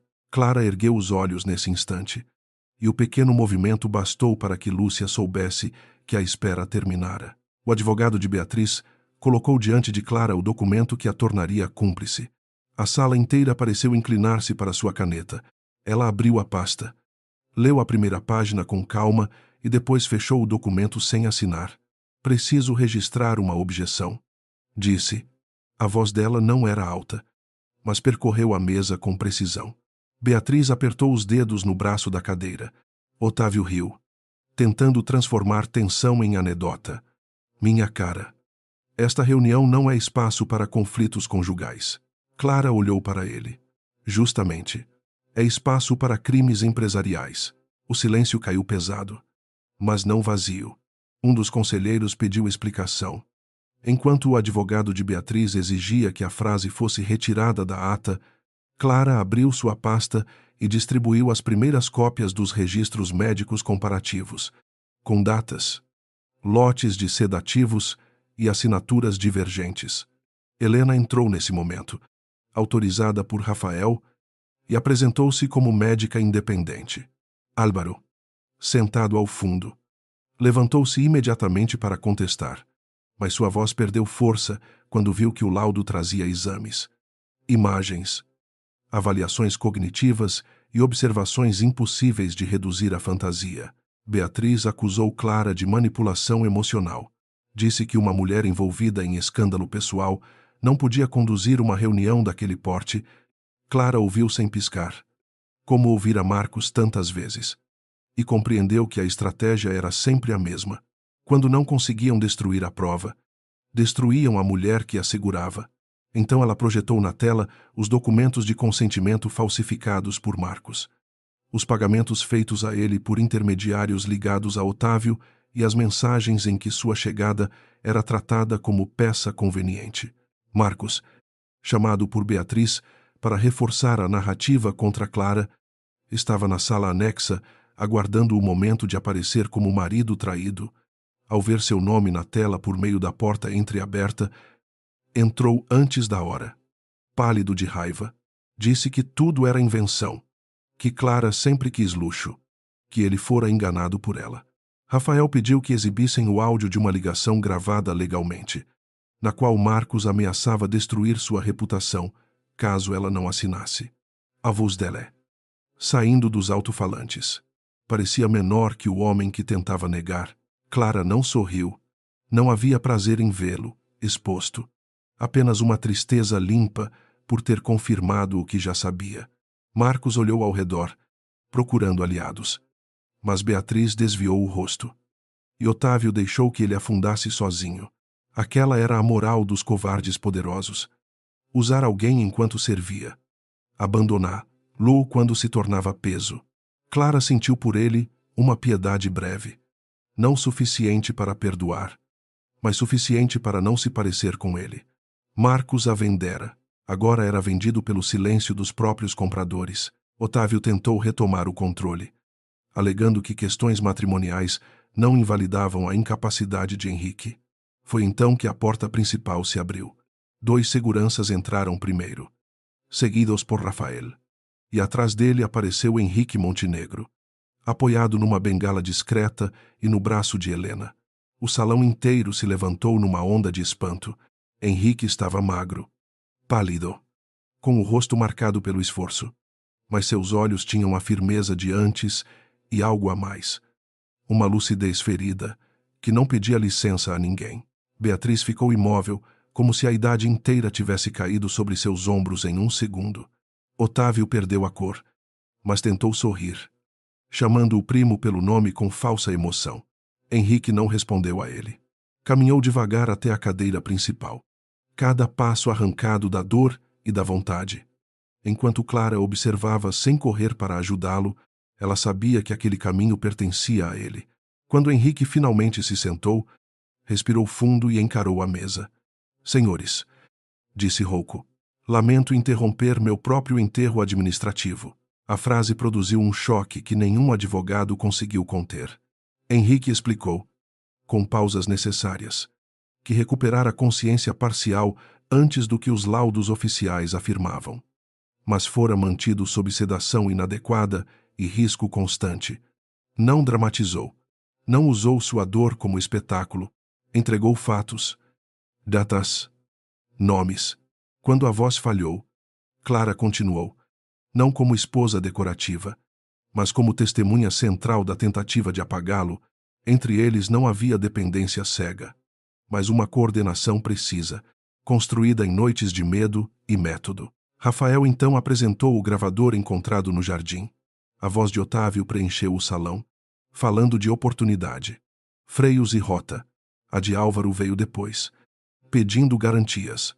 A de Beatriz, mais fria que todas, referia-se a Henrique como obstáculo familiar. Ninguém respirava normalmente quando o áudio terminou. Otávio bateu na mesa, acusando falsificação. Rafael informou que cópias já estavam com peritos independentes e autoridades competentes, acompanhadas de registros financeiros e testemunhos. Álvaro tentou sair, mas 2 seguranças bloquearam discretamente a porta. Beatriz permaneceu sentada, as mãos perfeitamente unidas sobre a mesa. Seu orgulho era tão grande que, mesmo cercada, ainda procurava uma forma de parecer superior. Disse que fizera escolhas duras para preservar o nome Montenegro, que Henrique ameaçava destruir a empresa com auditorias irresponsáveis, que Otávio apenas tentara evitar uma crise. Clara a observou com tristeza feroz. A senhora ainda chama ganância de proteção. Disse, ainda chama tentativa de assassinato de escolha dura. Beatriz virou para ela os olhos claros. Você não entende o peso de um império. Clara avançou um passo, sem Elevar a voz. Entendo o peso de uma pessoa imóvel, enquanto outros decidem se ela merece continuar viva. Entendo o peso de uma assinatura roubada. Entendo o peso de um nome arrastado na lama para proteger homens que têm medo da verdade. O salão ouviu a resposta como quem ouve uma porta antiga se abrir. Muitos daqueles conselheiros jamais tinham visto Clara antes. Mas naquele instante entenderam que ela não era a nota de rodapé naquela história. Era a linha que impedia a mentira de fechar o livro. Henrique olhou para Clara, e o orgulho em seus olhos quase a fez desviar o rosto.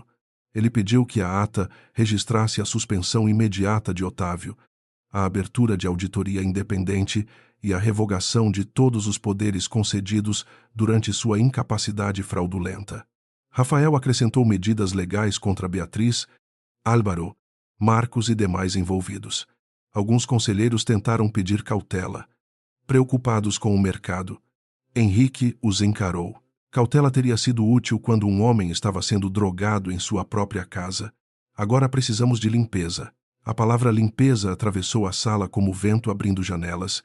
Otávio perdeu o último resto de elegância e acusou Henrique de ingratitude, dizendo que passara anos à sombra dele, que merecia mais do que migalhas, que todos sabiam como Henrique era frio e controlador. Henrique ouviu, sem negar os próprios defeitos. Talvez eu tenha sido duro. Respondeu. Talvez eu tenha confiado mais em números do que em pessoas.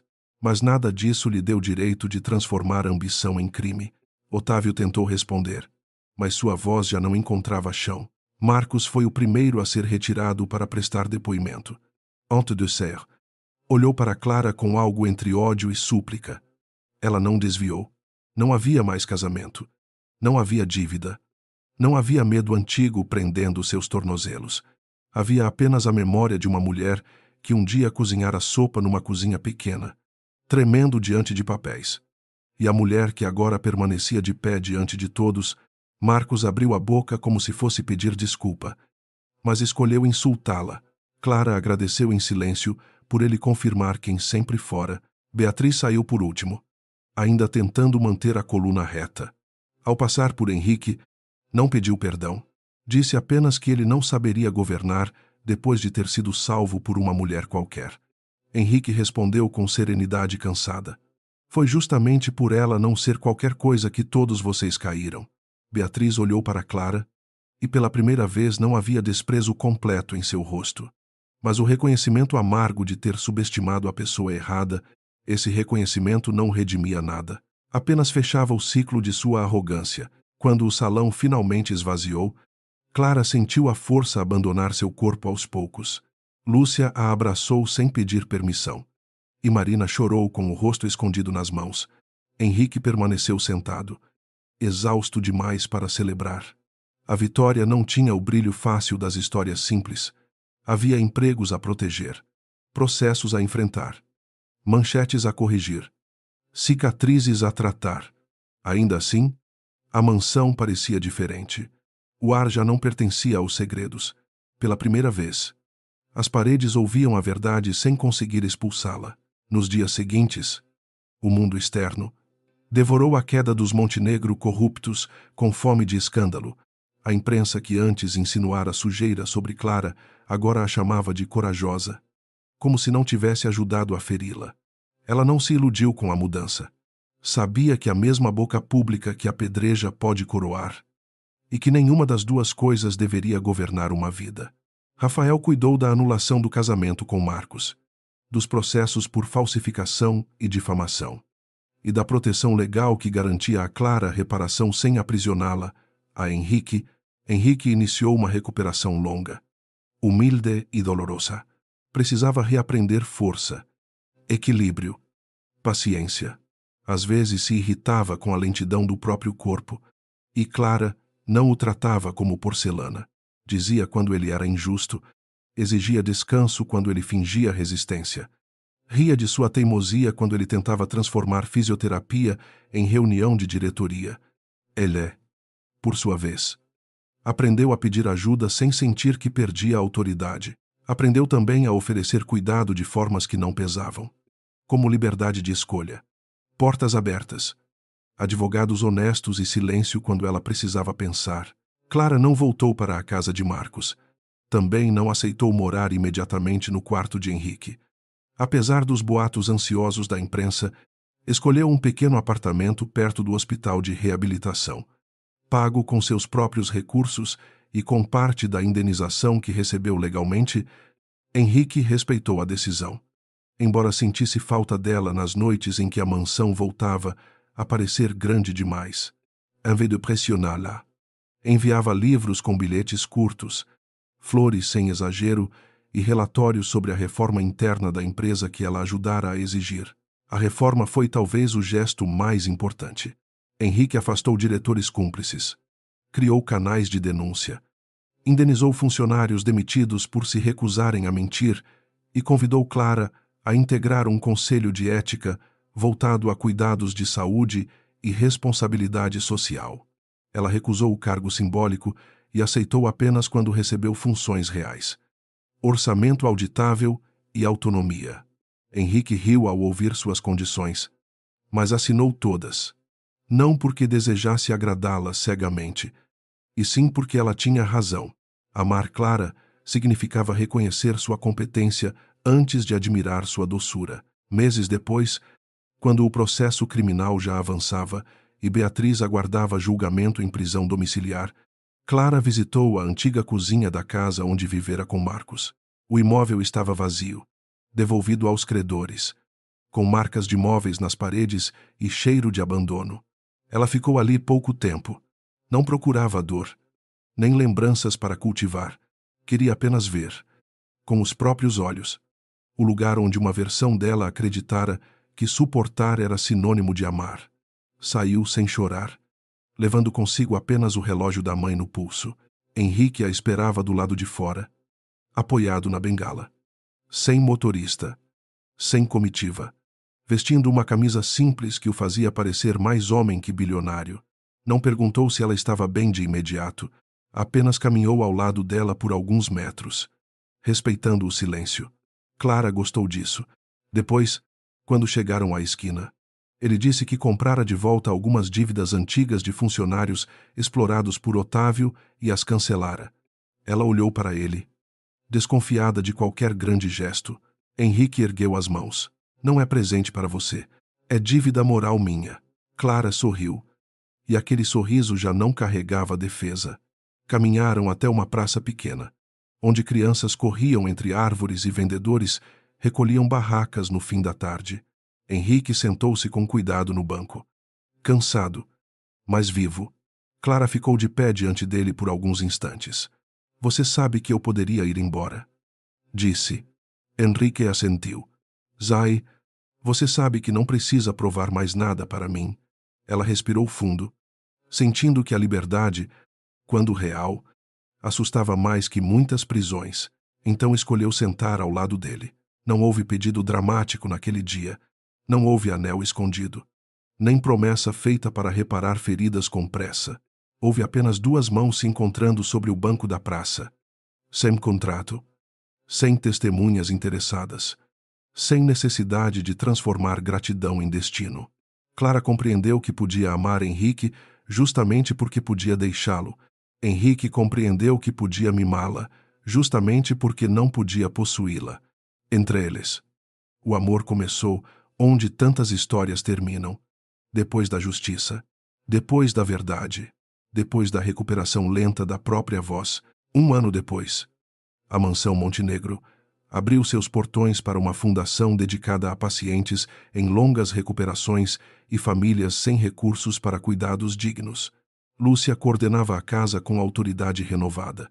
Marina estudava enfermagem com bolsa integral e Clara dirigia o projeto com firmeza que nenhum conselheiro ousava chamar de sentimentalismo. Henrique, agora andando sem bengala na maioria dos dias, assistia às reuniões com orgulho discreto, às vezes discordavam diante de todos. E isso, para Clara, era uma das formas mais bonitas de respeito. Na noite de inauguração, Henrique a encontrou no antigo quarto do coma, agora transformado em sala de leitura para familiares de pacientes. As máquinas tinham sido retiradas, as cortinas abertas, As flores, substituídas por livros e poltronas confortáveis. Clara passou a mão pela mesa, onde um dia escondera provas, e sorriu com melancolia. Henrique aproximou-se devagar. Foi aqui que voltei, disse. Clara olhou para ele. Foi aqui que eu também voltei. Ele entendeu. Nenhum dos dois se referia apenas ao corpo. Henrique então lhe entregou uma pequena caixa de veludo. Clara reconheceu a caixa do cofre e sentiu o coração acelerar. Mas ele falou antes que qualquer medo antigo se levantasse. Não é cobrança. Não é pagamento. Não é tentativa de prender você. É uma pergunta que pode receber qualquer resposta. Dentro estava a pedra azul da família. Agora, presa a um anel simples. Sem excesso. Clara segurou a caixa por um longo tempo, pensando em tudo que perdera, tudo que recuperara, tudo que ainda queria construir com as próprias mãos. A resposta dela não veio como rendição, mas como escolha. Sim, disse. Não porque você me salvou. Não porque eu salvei você. Sim, porque, depois de tudo, ainda somos livres ao lado um do outro. Henrique fechou os olhos por um segundo, tomado por uma emoção que nenhum império poderia comprar. Quando a beijou, foi com cuidado, como quem toca algo precioso não por ser frágil, mas por ser inteiro, do lado de fora. A mansão brilhava sem parecer prisão. Pela primeira vez, parecia casa. E é Clara, que fora vendida por um homem pequeno a um homem em silêncio. Terminou aquela jornada não como mercadoria resgatada, nem como esposa decorativa de um bilionário, mas como mulher dona do próprio nome. Sua bondade sobrevivera sem virar submissão. Sua coragem crescera sem perder ternura. Henrique a mimava com livros, respeito, manhãs tranquilas, projetos compartilhados e a delicadeza de nunca confundir amor com posse. O mundo ainda teria injustiças, e eles ainda teriam feridas. Mas naquela noite, sob as luzes abertas da antiga mansão, Clara soube que algumas vidas não são compradas nem quebradas, apenas esperam o momento certo para se levantar.